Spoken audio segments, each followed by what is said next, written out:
He walked for 19 days through desert, jungle, and endless highway. He crossed 5 countries with nothing but a backpack. And the reason he came to the US shocked me. This is the real story of one migrant's journey. The story no one is telling. Immigration has become a loud, political topic, but the reality is deeply personal. Behind every journey is a human being making the hardest decision of their life. Today, you're going to hear one of those journeys directly from the person who lived it, in his own words. Exactly as he told me. This is Daniel. He's 23, from Honduras. He left after gangs took control of the neighborhood he grew up in, and after realizing his family couldn't survive on the $7 a day he made. When I asked him why he left, he didn't talk about politics or opportunity. He just said, "I didn't want to die without ever trying to live." Back home, Daniel watched friends disappear without explanation, watched jobs vanish, and watched fear become a normal part of everyday life. His mother wanted him to stay, terrified of losing him either way. But after a friend was kidnapped on the way to work, Daniel knew he had to choose: leave everyone he loved, or risk not living long enough to turn 24.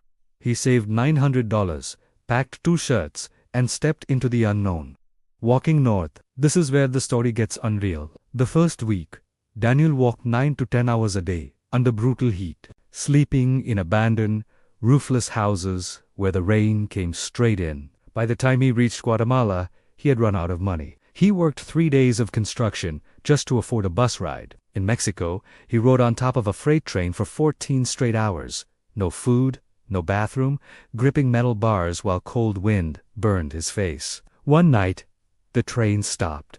A group of men boarded and demanded everyone hand over their shoes, phones, and cash. Daniel hid his last $40 in his sock, praying they wouldn't check. That $40 is the only reason he could keep moving. He told me he walked through parts of the desert where crosses marked the places where others never made it through. By day 19, exhausted and sunburned, Daniel's group got lost in a barren stretch of desert. Their guide disappeared without a word. They wandered for hours with their bottles empty.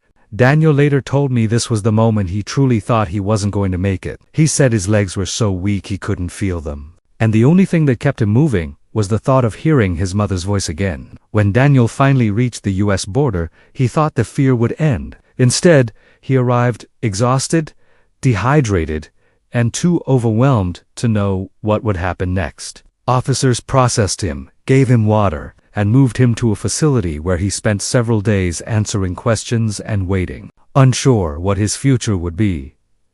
He told me he expected judgment or hostility, but instead, someone looked at him and said, "You're safe now."